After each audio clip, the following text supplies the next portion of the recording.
Today, I'm going to be taking a look at some of the works that you guys submitted because creating in 3D ultimately has a visual result, and I believe it's just as important to focus on the visual aspect of your 3D art as the technical aspect. And through this, you'll see some common mistakes that people make which you can apply to improve your own work even further.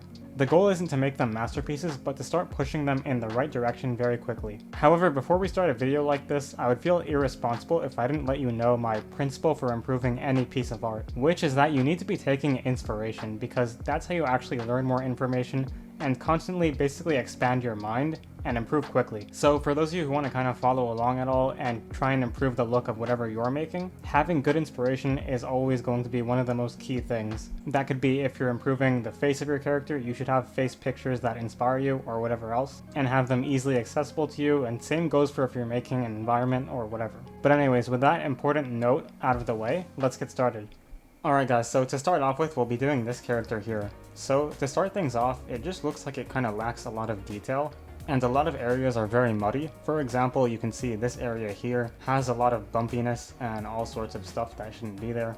The lips kind of lack form, it's kind of just like a diamond like this, which doesn't make much sense.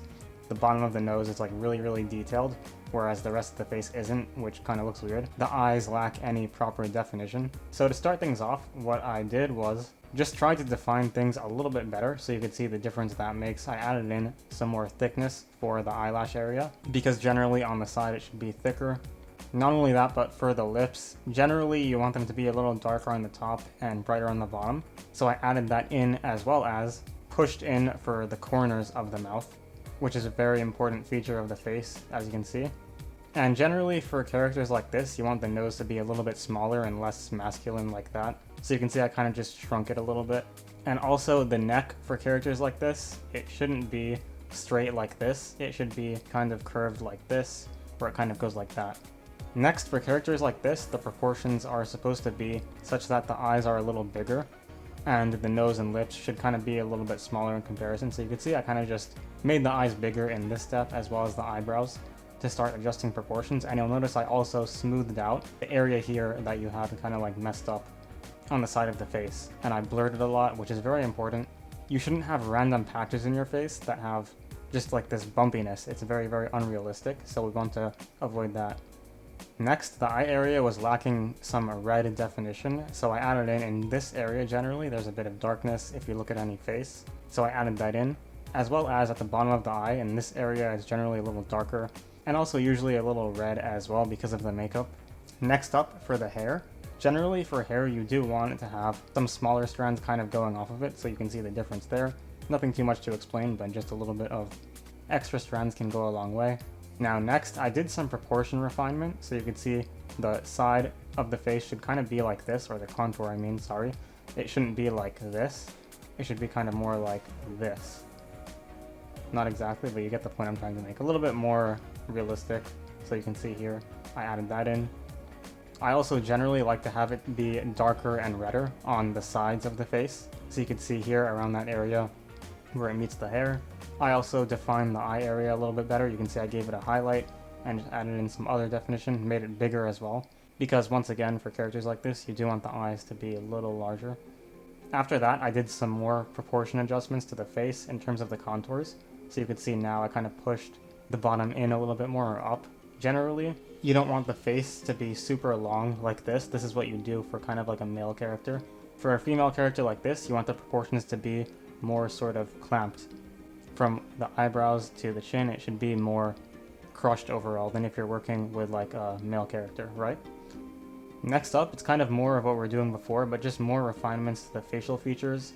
You can see I added in some highlights in the center of the face, because generally within this area, this area is usually from our front view going to be a little bit brighter. And also you want to make sure that on the side of the nose from a front view, you also kind of put a little bit of darkness around the edges. And I also added in a highlight here, as you can see, on the nose. I made the bottom of the nose a lot simpler and also a little bit darker, because naturally since it's facing down, it should be a bit darker. So you can see the difference that makes. Big difference. A lot more smooth and a lot more nice. I did add a little bit more blush for the cheeks, as you can see. Now there's more you could do with this, but working off the base that this viewer sent, it's kind of hard to make more of those adjustments. So by just painting over it, it was a little bit hard to kind of make the face more vibrant. I'd have to be in Blender to kind of do that a bit easier. But nonetheless, one more step. I just refined the proportions even more by pushing it in more. As you can see, throughout this entirety, I've been kind of just like constantly pushing in the bottom of the face a little bit more so that it's more nice and refined in terms of its proportion, really trying to get that smooth look that female faces generally have. So like that. I also made it so that the eyebrows kind of go like this instead of what we had at first, which was like this horizontally. Whoops, my hand-eye coordination here is really bad, but you can see the point I'm trying to make. Like this type of eyebrow, of course it can work, but I think this is a lot nicer, where we kind of have it going like that. One other really cool addition that I added was the rim light, so as you can see, adding something like this just makes a big difference for your characters, so I recommend if you're trying to present something, it's good to always add a rim light. You can see I just kind of speedily drew it in here, so it doesn't make total sense, but the point is, generally along flatter areas you want it to be more uniform, and then along the areas that are less flat, like the bottom of the hair here, you can see I kind of went a lot crazier and just made it more spaghetti-like, but once again it's something that I'd have to put more time into. I did also kind of cut off the lighting at the top here, which makes it look a little bit more cool, at least in my opinion, but that's optional. And yeah, of course there's much more that can be done, but just wanted to point this viewer in the right direction in terms of things you can start to think about and implement. Next up, this viewer sent in this very beautiful looking autumn scene with leaves everywhere, and I just love it already as it is. But overall, there's a lot of really cool additions you can add to make it look even greater, so let's talk about that now. To start off with, I think that the shape of these leaves up here needs to be defined better. You'll notice it's very kind of just like random in terms of the shape.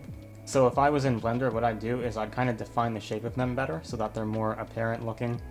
Obviously what I splashed over here is not perfect, but you get the point I'm trying to make, which is that the shape of the leaves should be a little bit better defined. I also think overall you could try saturating the scene just a little more. Maybe this is overkill that I'm doing here, so we can reduce that slightly. But the point is, I think the scene could use a little more saturation. Next up, I think the trees, if we multiplied them and made them darker, would make it stand out from the rest of the background a little bit better. Maybe not so much the trees in the back here since they're getting occluded by the fog, so not these as much, but the point is, if we grayscale it, you could see the difference that this makes, which is that it makes it separated out and just a lot more apparent from a distance especially. Now the next thing I want to do is another change, which is we can kind of set the scene to focus more in the center by blocking the left and right side with a cube or something like that. So you can see I did it very kind of messily over here. Naturally, since I'm painting over this, I'd have to like retrace it in my head, which would be crazy. But you get the point I'm trying to make. You can kind of occlude the lighting a bit better, make it more cinematic. And talking about lighting and shadow, the issue with this scene I felt is that there's just not really any defined shadows, so I kind of drew over some shadows coming in from the tree itself. And not just the trees, but like everything else as well. Naturally, the shadows these cast are going to be interesting because trees cast interesting shadows with their branches and all of that. So I just wanted to emphasize that a bit more. You can see some more shadows here. One other thing is whatever direction the light is coming from, which I kind of made it come from the right here, it might be good to add a sort of rim light on all of the objects. So you can see here I drew it in very sloppily, but hopefully you get the point. Adding in a rim light like this can be very good. I also noticed your stones are basically kind of transparent, which it can work, I guess, in this style, but just be careful about it because it might like blend too much with the background. Naturally, if you add lighting to it, it's going to stand out a lot more, so yeah. One more thing is, since this chair is at the center of our scene, it's kind of the focal point, which means detail for it is very important. So you can see I kind of added just a little extra detail to it. Nothing too crazy. One other thing is you could add outlines if you want to certain objects, but not really a big detail. It's just something good to kind of define certain shapes better with the rocks, as I said. Since they were transparent, they're just kind of hard to see. You can see here I added an outline to the bench as well very quickly.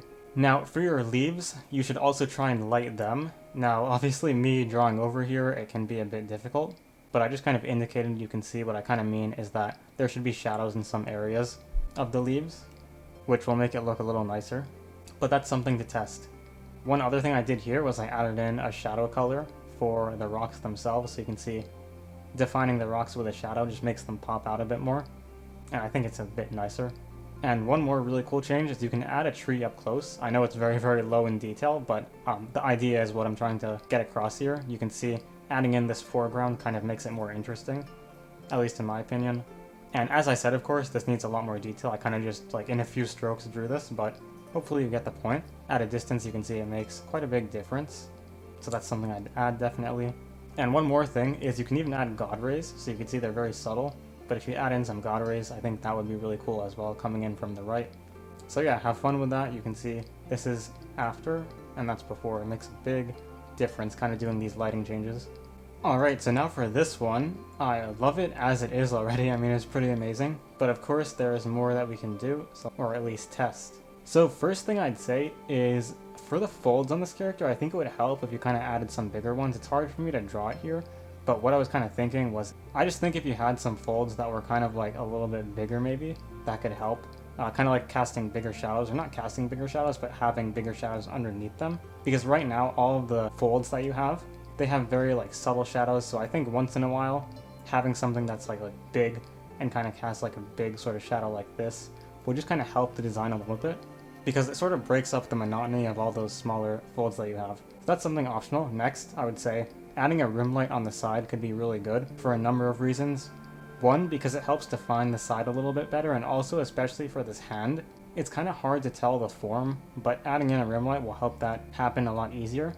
Now, to be honest, just having a pure rim light can be a little bit overkill, so you might want to kind of hatch it where like part of it is kind of messed up by a texture or something like that, so something like this, you know what I mean? So that can help it to look even better because it breaks it up. Naturally, it'll look something like this. And yeah, really just overall, I think it's a nice thing to at least test or try out. You can see on the face as well, on the nose, I even added the rim light there. And I should have added it as well to this area here on the hair and this area here. But anyways, moving on, I think that adding some decals to the character design could be really cool because it's kind of a sea of black and pink, which if that's how you want it to be, then absolutely keep it that way. But I just think some actual decals, like a sort of skull shape here, or kind of anything that's defined more, because the decals we have in the character here, and they're cool, but they're kind of shapeless. They don't have any actual character to them, if that makes sense, I feel like. Once again, it's up to you and what you want to do. I think decals are just a nice thing to add, and maybe you can add one that's yellow or some other color besides just black and pink to add just a little bit more asymmetry in the character design in terms of the colors. So yeah. Now, one other thing I'd test is kind of having part of the scene in shadow like this. As you can see, I love to always do this in my scenes because it kind of just helps to soften things, making it so that the viewer only has to look in one place mostly. So you can see adding this in. It's an optional thing, but it can work. So that's why I added that there. But overall, this is great. I hope those notes kind of help. One other thing you could test is you can have a gradient going at the bottom via compositing. So you could see just kind of like making it darker at the bottom and a little brighter at the top can help to soften things up even more. So those are the main notes that I'd give. Also maybe even test making the highlight color on the clothes a little bit brighter so that you can actually see the contrast between the light value and then the shadows and folds and stuff like that a bit nicer. But overall, love this. I think it's absolutely great. Alright, now for our last work. It was made by someone who joined my masterclass, but they wanted more feedback on kind of like how the scene they made felt overall in terms of like the warmth as well as the outside being at nighttime. So what I'll try to do is just give some overall feedback on what I feel most obviously. But to be honest, I was already amazed when I saw this. And before we go any further, if you're someone who wants to learn to build your own stylized worlds and characters in Blender, you can check out my masterclass. It's kind of a class that I built to teach you what's actually relevant in Blender, because after all, Blender is a big software. So it teaches you what's relevant in terms of being able to actually make what you want in 3D without feeling held back by all those technical features. And it teaches you in a way that you'll be able to learn various tools inside out and harness them rather than being intimidated by them, and learn at whatever pace feels convenient to you. But anyways, let's continue on. Okay, so I'm going to critique this one kind of scene by scene. I honestly think you did a good job on the outside. The only thing is it's not really defined. It's kind of just like this big green area. For this critique, I'm going to keep it a lot more theoretical and less of a paint over, but I'd say first off, for this tree on the side here, you have quite a lot of kind of soft detail, as you can see, but there's nothing harsh. Like in an actual tree trunk, you'll notice there's these dark areas in it. As you can see here, there's dark cracks that are super harsh, so if I were you, I would add in cracks like that where you do kind of like this with the dark color, and then you add in like a highlight on the edge of it, basically a fake detail like that, if you get what I mean. And I'd also of course add in sort of shapes like this that kind of naturally occur in these sort of trunks. Stuff like that is going to make it look a lot better. Just don't overdo it.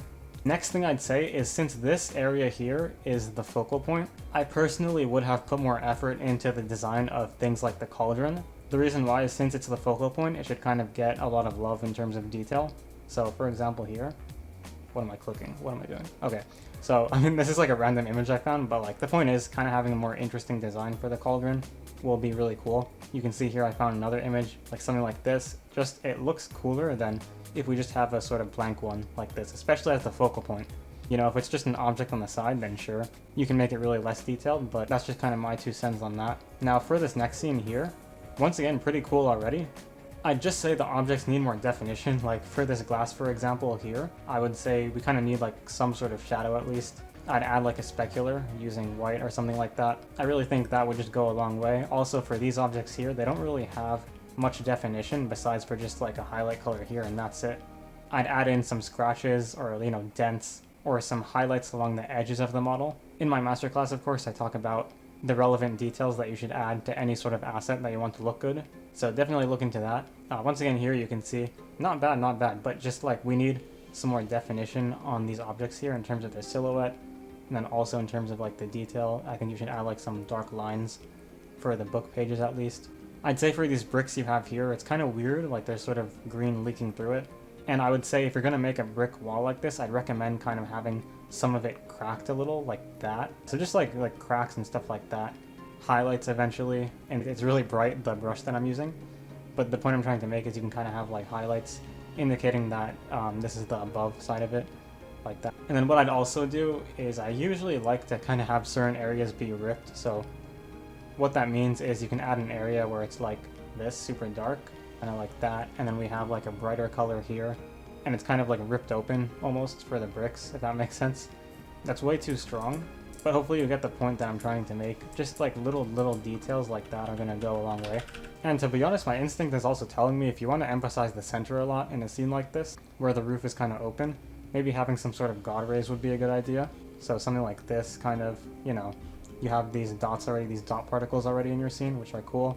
So to recap, because I know this one was a bit more theoretical, overall this is great. I just think there needs to be more attention paid to the focal point that you're doing. And then also the objects in general should just have more detail and variety on them. Even in this wood here, for example, I wouldn't have done it like this. I would have kind of had it be, some are kind of in more, and then some are kind of like out more like this. You get what I mean? Making it more varied rather than just all the planks being the same exact length, kind of make it a bit more messed up. Okay, that didn't really look that good, but hopefully you get what I'm trying to say there. Alright guys, so that's it. A lot of people submitted, but naturally I can only go through so many of them on one YouTube video. So I'll announce if I accept more submissions. Have an awesome day.